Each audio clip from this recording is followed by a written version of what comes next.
Guys, welcome to relatively easy. आज हम time and work के 5 बहुत अच्छे क्वेश्चंस करेंगे।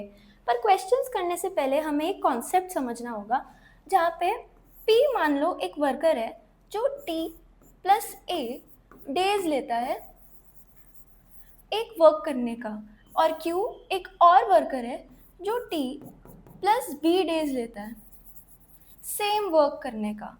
अब P और Q साथ में मान लो T डेज लेते हैं, तो जो ये T होगा वो under root of A and B होगा। ठीक है, जो ये वाला A है और ये वाला B है, इसका अंडर रूट होगा। ठीक है, चलो क्वेश्चंस पे चलते हैं। तो क्वेश्चन 1 में क्या गिवन है, A and B together can complete a piece of work in a certain number of days. मान लेते हैं ये जो A एंड B ने साथ में काम किया है वो T डेज में फिनिश किया है। ठीक है, आगे लिखा है which is 12 days fewer than the time taken by A. तो हम इसको कैसे लिखेंगे, मतलब ये क्या लिखा है T प्लस 12 डेज, और आगे लिखा है and 27 days fewer than the time taken by B alone. तो B का भी T प्लस 27 डेज। अब हमें आपको ये देखकर क्या पता चल रहा है, अब भी जो हमने कॉन्सेप्ट पढ़ा ये वही तो है, तो हमारे पे T आ जाएगा, जो क्या है A प्लस B ने जो टुगेदर टाइम लिया था वो आ जाएगा अंडर रूट 12 इंटू 27, ये हो जाएगा 18। अब आगे पढ़ते हैं। When A and B along with C complete the work in 15 days, they receive a total payment of rupees 3000. What is C's share of the payment? A, B और C ने साथ में 15 डेज में काम खत्म कर दिया। अब ये टेबल हमने लास्ट क्लास में सीखा होगा, उसी टेबल को हम बनाएंगे। ठीक है, यहाँ पे क्या लिखते थे, टाइम अलोन, और यहाँ पे एफिशिएंसी। तो अभी हमने जो T निकाला उसके अकॉर्डिंग हम पे A और B का अलोन टाइम आ जाएगा, उसको भी लिख देते हैं। यहाँ पे क्या आएगा 30, और ये आ जाएगा 18 प्लस 27 45। तो यहाँ पे लिख देते हैं 30 45। C का अभी हमें यहाँ पता नहीं, तो अब यहाँ जो हमारा टोटल वर्क है उसको हम लेते हैं LCM इस साइड का। तो 30 45 और 15 का LCM क्या आएगा, 90 लिख दूँ मैं। अब आपको ये बात याद है कि work equals to efficiency into time, हमने ये लास्ट क्लास में पढ़ा था। तो हम यहाँ से एफिशिएंसी निकाल सकते हैं अब। तो 90/30 एफिशिएंसी ऑफ A कितनी आ जाएगी 3, यहाँ पे क्या आ जाएगा 2, और C की हमें पता नहीं, पर 90 काम हो रहा है 15 डेज में इन सबसे टुगेदर। तो यहाँ भी एफिशिएंसी निकाल देते हैं 90/15, जो आ जाएगा 6। और एफिशिएंसी जो होती है वो होती है एडिटिव। ठीक है, पर टाइम एडिटिव नहीं होता है। ठीक है, तो इससे हमारे पे C क्या आ जाएगा, C आ जाएगा 1। तो इससे हमारा पे ये डेज भी आ जाएंगे इसके। तो डेज कितने आ गए 90। पर हमें निकालना क्या था, हमें निकालना था C का शेयर 3000 की पेमेंट में से। तो हमें मिली है पेमेंट 3000 की, कितने वर्क पे, 90 यूनिट वर्क पे। मतलब एक यूनिट वर्क कितना हुआ 3000 बाय 90, सिंपल यूनिटरी मेथड है ना। तो ये आ जाएगा 100/3। ठीक है, रुपीज़। हमें निकालना है C का शेयर। तो C ने काम कितना किया होगा, 90 हमारा टोटल वर्क हम मान रहे हैं, उसके अंदर 3:2:1 का रेशो है हमारा एफिशिएंसी का, तो इसी रेशो में काम किया होगा ना। तो ये कितना है 6। तो C ने काम कितना किया है 15 यूनिट्स का। ठीक है, तो 15 इंटू कर दें अब इससे, 15 इंटू 100/3 कितना आ गया। तो C को मिलेंगे ₹500, यही हमारा आंसर है। तो लिख देते हैं ₹500। अब चलो नेक्स्ट क्वेश्चन पे जाते हैं। सेकेंड क्वेश्चन में क्या गिवन है, A and B can together complete a piece of work in 20 days. If A works at half his usual efficiency and B works at 6 times his usual efficiency, they would complete the work in 33.33% of the original time. In how many days can A alone complete the work? तो हम एक काम करते हैं, efficiency of A को A मान लेते हैं और efficiency of B को B मान लेते हैं. तो हमें अभी हमने रिवाइज किया, work is equals to efficiency into time होता है. हमें गिवन क्या है, इन्होंने 20 डेज में काम खत्म कर लिया जब अपनी नॉर्मल एफिशिएंसीज पे थे. तो वर्क आया कितना, एफिशिएंसीज क्या है ए प्लस बी, एफिशिएंसी क्या होती है एडिटिव, तो टाइम साथ में 20. ये हमारा क्या आया टोटल वर्क. अब क्वेश्चन में बोला क्या है कि अगर ए अपनी एफिशिएंसी के हाफ काम करेगा और बी 6 टाइम्स काम करेगा, तो जो हमारा टोटल वर्क है वो 33.33% ऑफ द ओरिजिनल टाइम में ख़त्म हो जाएगा, मतलब 20/3 टाइम में. तो work total is equal to ये. अब हम ये दोनों तो सेम ही वर्क है ना, तो हम इन्हें इक्वेट कर दें. तो a plus B into 20 is equals to a/2 plus 6b into 20/3. ये 3 को इधर भेज दें तो 60A plus 60B is equals to 10A plus 120B. तो ये आ जाएगा 50A is equals to 60B, A upon 6 B upon 5. ये क्या आ गए हमारे एफिशिएंसी रेशो. अब हमें आगे क्या पूछा है, in how many days alone A can complete the work. तो मैं पहले वर्क टोटल निकाल लूँ. वर्क टोटल हम इन दोनों में से कोई भी इक्वेशन से निकाल सकते हैं क्योंकि वो सेम है. तो work total is equals to 20 into 6 plus 5 कितना आएगा 220 यूनिट्स. अब हमें बताना है ए ने अलोन कितना टाइम लिया होगा. तो time of A alone is equals to 220 upon 6. ये आ जाएगा 110/3. ये आएगा अराउंड 32/3 डेज. तो हमारा आंसर हो गया बी. अब नेक्स्ट क्वेश्चन पे जाते हैं. थर्ड क्वेश्चन में क्या गिवन है, 6 men can complete a piece of work in 12 days. 8 women can complete the same piece of work in 18 days, whereas 18 children can complete the piece of work in 10 days. 4 men, 12 women and 20 children work together for 2 days. If only men were to complete the remaining work in 1 day, how many men would be required totally?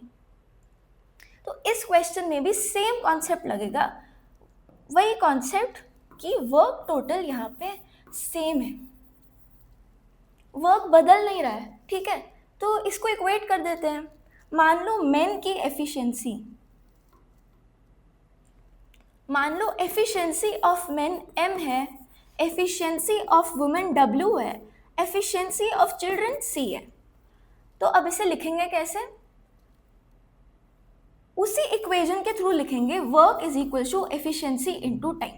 तो 6 main की efficiency लिख देते हैं, 6m. Work किया इन्होंने 12 days के लिए, तो ये टाइम हो गया, इज इक्वल टू 8 वुमेन की एफिशिएंसी इन 2 कितने दिन काम किया 18 डेज, और 18 चिल्ड्रन मतलब सी एफिशिएंसी इंटू 10. इसको कट कर लेते हैं, 6 से कट कर रहे हैं, एक बार और, अब 2 से भी होगा, तो ये आ जाएगा 2m is equals to 4w is equal to 5c. अब सबको डिवाइड कर देते हैं इसके एलसीएम से. एलसीएम क्या होगा 20, सबको मैं 20 से डिवाइड कर देती हूँ. ये आ जाएगा m upon 10 is equal to w upon 5 is equal to c upon 4. ये क्या है हमारा एफिशिएंसी रेशो, M/W/C एफिशिएंसी के रेशो हैं ये आया 10:5:4। तो यहाँ हमारा वर्क टोटल कितना आएगा, क्योंकि वर्क टोटल सेम है तो मैं इस इक्वेशन किसी से भी निकालूं सेम ही वर्क आएगा। तो मैं वर्क टोटल एक बार लिख लूँ अपना, तो मैं 6 × 10 × 12 को मान लूँ अपना वर्क, तो ये आ जाएगा 720। तो अब ये लिख लेते हैं कि इन्होंने जो 2 दिन काम किया है वो कितना होगा। 4 मेन थे, 12 वुमेन और 20 चिल्ड्रन। 12 वुमेन और 20 चिल्ड्रन इन्होंने 2 डेज तक काम किया, और जो भी रिमेनिंग वर्क है वो 1 डे में x मेन ख़त्म करेंगे, और टोटल वर्क कितना है 720। अब यहाँ M, W और C ये सारी एफिशिएंसीज हमारे पे आ गई हैं, तो यहाँ पे डाल देते हैं। M है 10, W आएगा 5 और C आएगा 4। यहाँ भी लिख दो। 2 × 40 + 60 + 80 + 10x, ये प्लस करेंगे तो ये आ जाएगा 180, तो ये आया 360 + 10x 70 यहाँ पे। तो ये क्या आएगा 10x = 360, x = 36। यही हमारा आंसर है। x थे क्या, नंबर ऑफ मैन, तो 36 मैन और चाहिए होंगे एक दिन में रिमेनिंग काम करने के लिए, तो हमारा आंसर है 36। अब नेक्स्ट क्वेश्चन करते हैं। नेक्स्ट क्वेश्चन क्या है, A and B can together do a work in 30 days. A started the work, worked for 16 days and then he left. B came and completed the remaining work in 72 days. In how many days A and B would have individually finished the whole work? तो हमें given है A और B साथ में 30 days में काम करते हैं, तो एफिशिएंसी ऑफ A मान लेते हैं, एफिशिएंसी ऑफ B को B मान लेते हैं। वही वाला इक्वेशन यूज होगी कि वर्क = एफिशिएंसी × टाइम। तो लिख लेते हैं हमारा टोटल वर्क क्या है यहाँ पे 30 × A + B।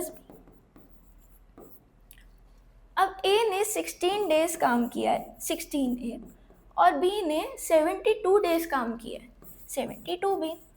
ये किसके इक्वल होगा, वर्क टोटल के, क्योंकि वर्क सेम है। तो यहीं पे लिख दें 30A + 30B। तो ये हमारा क्या हुआ मेथड 1, जहाँ पे हम वर्क टोटल की इक्वेशन को सेम बनाना यूज़ कर रहे हैं। तो ये आ जाएगा 14A = 42B, तो A/3 = B/1।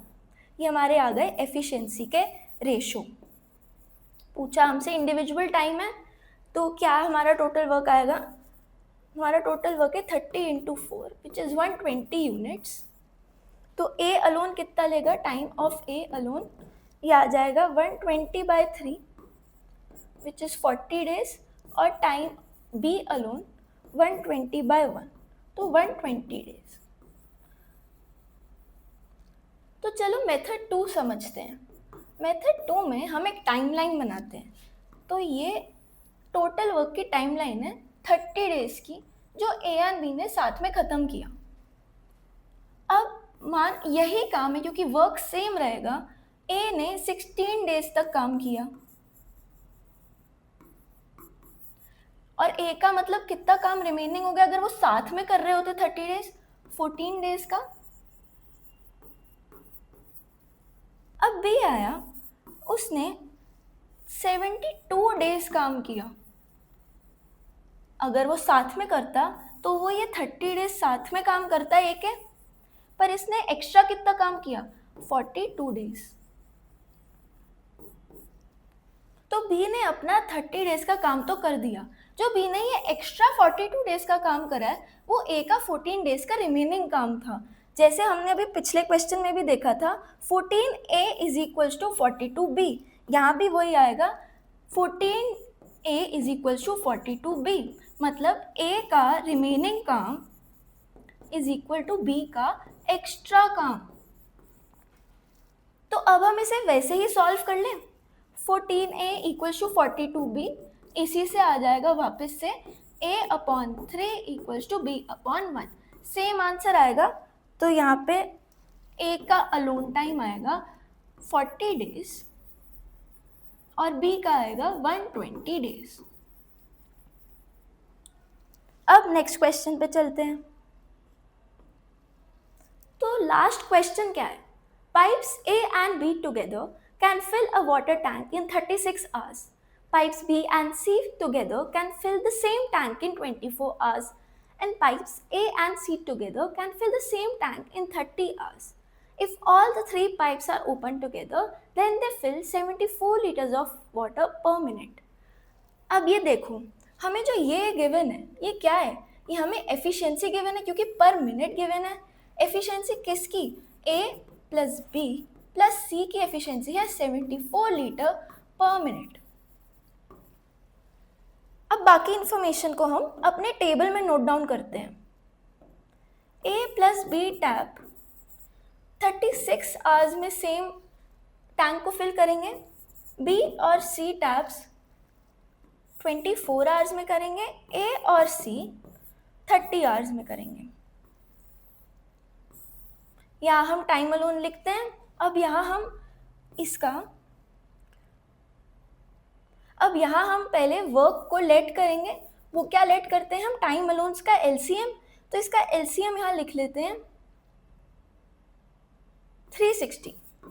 ठीक है, तो चलो अब एफिशिएंसी निकालेंगे उसी इक्वेशन से। Work equals to efficiency into time होता है, इसीलिए एफिशिएंसी विल बी W/T। तो 360/36 मतलब 10, 360/24 मतलब हो जाएगा 15 होगा, 360/30 मतलब 12। तो ये कितने आ गए टोटल? करो, ये आ जाएगा 37। पर इस क्वेश्चन में ध्यान कहाँ देना है? इस साइड पे ये आएगा। अगर आप इसे प्लस करोगे, ये किसका एफिशिएंसी आई है? Twice of A plus B plus C। तो A plus B plus C की एफिशिएंसी क्या होगी? 37/2। और हमें यहाँ ऊपर ये इन्फॉर्मेशन गिवन है कि efficiency of A plus B plus C 74 litre पर मिनट है। तो ये जो यूनिट्स आए हैं ये इक्वल्स टू 74 होंगे लीटर। तो मतलब कि ये पूरी चीज़ इंटू 4 हो रही होगी। मतलब हमारा टोटल वर्क, हमें कैपेसिटी ऑफ द टैंक निकालना है जो हमारा टोटल वर्क है। तो यहाँ पे आ जाएगा 360 इंटू 4, 1440 लीटर्स। तो आई होप आप लोग को सारे क्वेश्चंस अच्छे से समझ आए होंगे और आपको ये वीडियो अच्छी लगी होगी। Thank you.